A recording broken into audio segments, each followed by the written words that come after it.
चाहे बीजेपी हो, ठीक है। जो अपने देश को, अपने घर को नहीं संभाल सकता है ना, वो उस देश का, उस राज्य का मुखिया बनने लायक नहीं है। उन्हें अपनी स्वीकृति से इस्तीफा दे देना चाहिए, क्योंकि जब हमसे कुछ नहीं संभलता है ना, हमें हाथ खड़ा कर लेना चाहिए ताकि हम दूसरों के भविष्य के साथ नहीं। और ये मैं कह रही हूँ कि भारत वो देश है जो गुलामी से लड़ा, भारत अंग्रेज़ों के खिलाफ लड़ा और उस लड़ाई में भी एक बड़ा योगदान भारत देश के युवाओं ने दिया। यूनिवर्सिटी में पढ़ने वाले छात्रों ने पढ़ाई छोड़ी और जाके उस आंदोलन का हिस्सा बने। तो ये भी एक लड़ाई है, ये आज़ादी की ही लड़ाई है, ये भाजपा से फासीवाद से आज़ादी की लड़ाई है।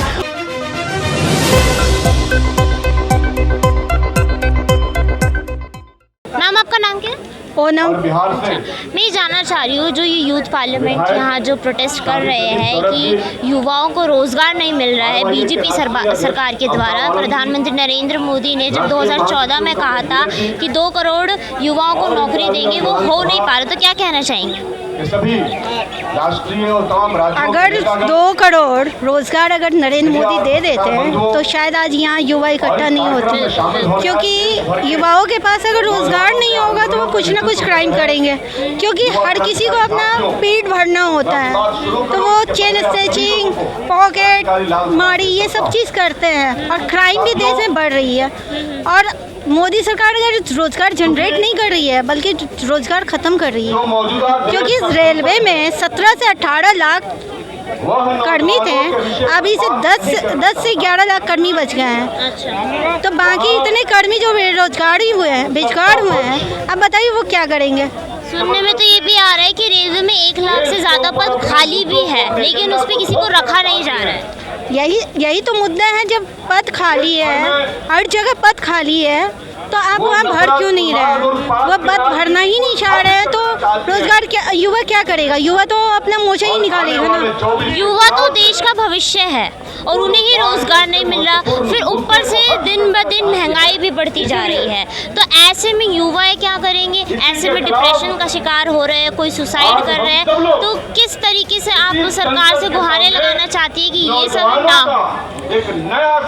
सरकार से तो सीधा यही कहना है कि भैया जहाँ पद खाली है वहाँ तो आप जितनी जल्दी हो सारे पदों को भरो, चाहे वो टीचर का पद हो, रेलवे में हो, इलेक्ट्रीशियन का हो, हर विभाग में जितना भी गवर्नमेंट विभाग में है सबसे तो पहले वहाँ पद भरने हैं। उसके साथ ही और जो है ना, आप कैसे जो है ना देश के और बाकी युवाओं के लिए आप रोजगार को जनरेट कर सकते हो, क्योंकि ये काम सरकार का है जनरेट करना, विपक्ष का नहीं है। अब रोजगार के नाम पे वो नेहरू को ले आते हैं, भैया नेहरू जी को गए बरसों हो गए, अब नेहरू जी से काम नहीं चलेगा। आप फिलहाल हैं, आप कैसे जो है ना, तो 2024 में दोबारा इलेक्शन होने जा रहे हैं, तो ऐसे में बीजेपी सरकार को दोबारा से वापस आना सही लगता है या नहीं?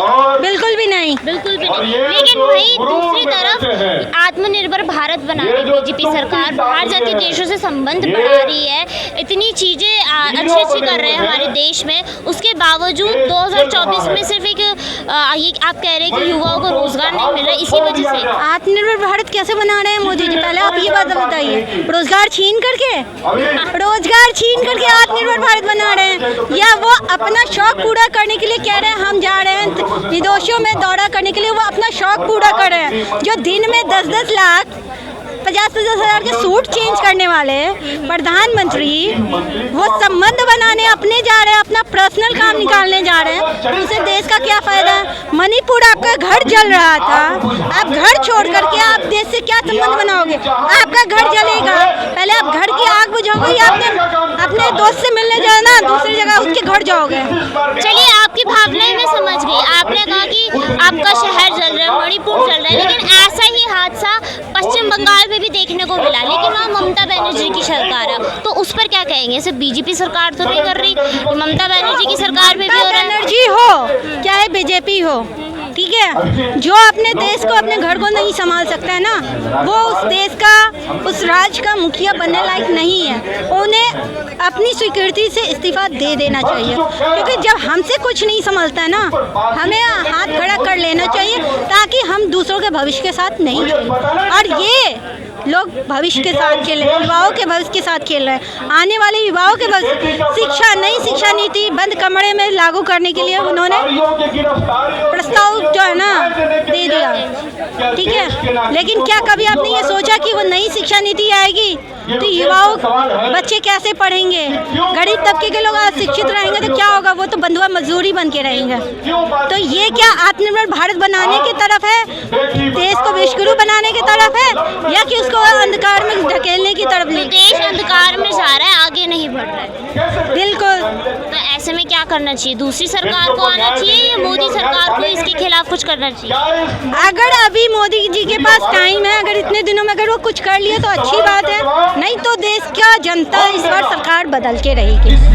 अंजलि जी, मुझे बताइए, जो यूथ पार्लियामेंट यहाँ के प्रोटेस्ट कर रहा है कि युवाओं को रोज़गार नहीं मिल रहा, तो मैं जानना चाहती हूँ, ये 2014 से समस्या है। 2014 में नरेंद्र मोदी जी ने दावे किए थे, 10 साल युवाओं को समझने में लग गए कि हाँ उनको भटकाया जा रहा है। बिल्कुल ऐसा नहीं है, युवा लगातार प्रदर्शन कर रहा है, पर हम देख रहे हैं कि किस तरह से इस दौर में प्रदर्शन और आंदोलन इंटेंसिफाई हुए हैं, बढ़े हैं, पर उसी के साथ साथ हमला भी बढ़ा है। आज देश के जेलों में सबसे ज़्यादा जो हैं वो प्रोफेसर हैं, स्टूडेंट्स, एक्टिविस्ट हैं और जर्नलिस्ट हैं। तो सीए का आंदोलन हमने देखा, देश में सबसे बड़ा अपोजिशन सीए में भी स्टूडेंट्स थे।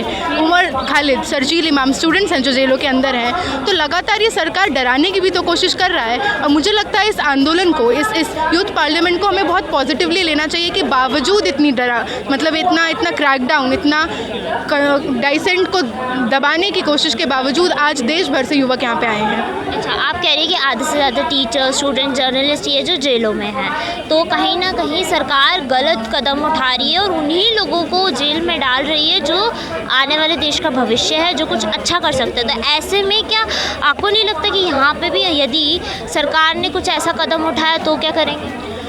बिल्कुल ये डर है, पर मैं कह रही हूँ कि भारत वो देश है जो गुलामी से लड़ा, भारत अंग्रेज़ों के खिलाफ लड़ा, और उस लड़ाई में भी एक बड़ा योगदान भारत देश के युवाओं ने दिया। यूनिवर्सिटी में पढ़ने वाले छात्रों ने पढ़ाई छोड़ी और जाके उस आंदोलन का हिस्सा बने। तो ये भी एक लड़ाई है, ये आज़ादी की ही लड़ाई है, ये भाजपा से फासीवाद से आज़ादी की लड़ाई है। और हम लोग यूनिवर्सिटी में पढ़ते हैं तो अपना रिस्पॉन्सिबिलिटी समझते हैं। ये रिस्पॉन्सिबिलिटी है जो मार्जिनलाइज, जो शोषित तबके हैं, उनके साथ खड़े होने की रिस्पॉन्सिबिलिटी। अच्छा, आप यहीं रहने वाली? मैं बिहार से हूँ। बिहार से हो, तो आप बिहार से इधर आइए, यहाँ पढ़ती? यहाँ मैं पढ़ती हूँ, पर जिस राज्य से आई हूँ, पलायन करके माँ बाप दिल्ली आए तो पढ़ पाई। शायद बिहार में होती, क्योंकि बिहार में ना अस्पताल है ना स्कूल है, तो ये लड़ाई उसकी भी है। क्योंकि मैं अकेली हूँ ना पूरे गाँव से जो आई है यहाँ पे, मैं अकेली इंसान हूँ जो पूरे गाँव से ग्रेजुएट हुई है। तो ये लड़ाई इस चीज़ की भी है कि मैं आखिरी ना रह जाऊँ। अच्छा, मैं ये जानना चाहती हूँ, कहने में सुनने में ये भी आ रहा है कि जैसे रेलवे में भी 1 लाख से ज़्यादा पद खाली, और ऐसे कई और जगहों पे भी है जहाँ पद खाली है लेकिन सरकार वहाँ पे लोगों को नियुक्त नहीं कर रही है, हमारे युवाओं। बिल्कुल, और रेलवे की बात भी सामने तब आती है जब बालासोर में ट्रेन हादसा होता है। जब कार्रवाई की जाती है तो पता चलता है करीब 3 लाख लोको पायलट से तमाम ये पोस्ट खाली है। एक लंबे दौर से जब युवा रोज़गार का मांग कर रहा है, बेरोज़गारी के खिलाफ आंदोलन कर रहा है, तब सरकार नहीं सुनती। हम देख रहे हैं कि शिक्षा में किस तरह का घोटाला होता है, पेपर लीक होता है। शिक्षा में NEP जैसे पॉलिसीज़ के माध्यम से शिक्षा को महंगा किया जा रहा है। लगातार शिक्षा को ऐसा बना दिया जा रहा है कि अगर आप अमीर हैं, अगर आप बहुत अच्छे घर से आते हैं तो आप शिक्षा लीजिए, अगर आप महिला हैं, दलित हैं, मुसलमान हैं और आदिवासी हैं, आप शिक्षा नहीं लीजिए। अच्छा, तो अभी 2024 में दोबारा से इलेक्शन होने वाले हैं और प्रधानमंत्री मोदी के खिलाफ इतना प्रदर्शन हो रहा है। अभी हाल ही में UPSC के बच्चे भी बैठे थे, तो ऐसे में क्या लगता है कि 2024 में भाजपा सरकार दोबारा आ सकती है? बिल्कुल आ सकती है, पर सवाल ये होना चाहिए हराया कैसे जाए। तो उसकी तैयारी सब लोग कर रहे हैं, विपक्षी दलों ने गठबंधन किया है, क्योंकि ये ज़रूरी है कि अपने आपसी मनमुटाव को हटाकर ये समझा जाए कि भारत में सबसे बड़ी चुनौती है फासीवाद को मिटाना, भाजपा सरकार को हराना। तो ये चुनौती तो विपक्षी दलों ने लिया है, हम लोगों ने लिया है, और हम लोग कोशिश कर रहे हैं एक बड़ा सॉलिडारिटी, एक बड़ा घेराबंदी, गोलबंदी तमाम वंचित समुदायों का, महिलाओं का, दलितों का, किसानों का, मुस्लिम लोगों का, इन सब का बने और एक बड़ा आंदोलन हो, एक जन आंदोलन हो, जिससे इसकी सत्ता पलट की जाए। जैसे कि आपने देखा, जो यूथ पार्लियामेंट लगा पड़ा है, जितने भी युवा हैं वो रोजगार की मांग कर रहे हैं। वो ये कह रहे हैं कि 2014 से जब से भाजपा सरकार आई है, जब से प्रधानमंत्री नरेंद्र मोदी इस पद पर आए हैं, तब से उन्होंने युवाओं के लिए सिर्फ वादे ही किए हैं, कुछ काम नहीं किया है। वहीं औरों का कहना है कि इस बार 2024 में भी प्रधानमंत्री प्रधानमंत्री नरेंद्र मोदी का इलेक्शन हारना तय है। इस बार एनडीए की सरकार नहीं बल्कि इंडिया की सरकार आएगी।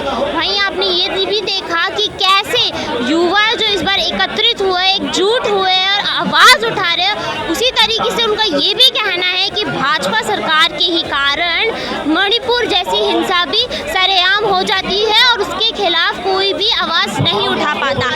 इसलिए इस बार युवा उठे हैं, वो रोजगार लाने की मांग कर रहे हैं, वो अग्निपथ जैसी योजनाओं को बहाल करने के लिए दोबारा से कह रहे हैं। लेकिन आपका क्या कहना है कि मोदी सरकार सही कर रही है या गलत, या युवाओं का कहना सही है या नहीं?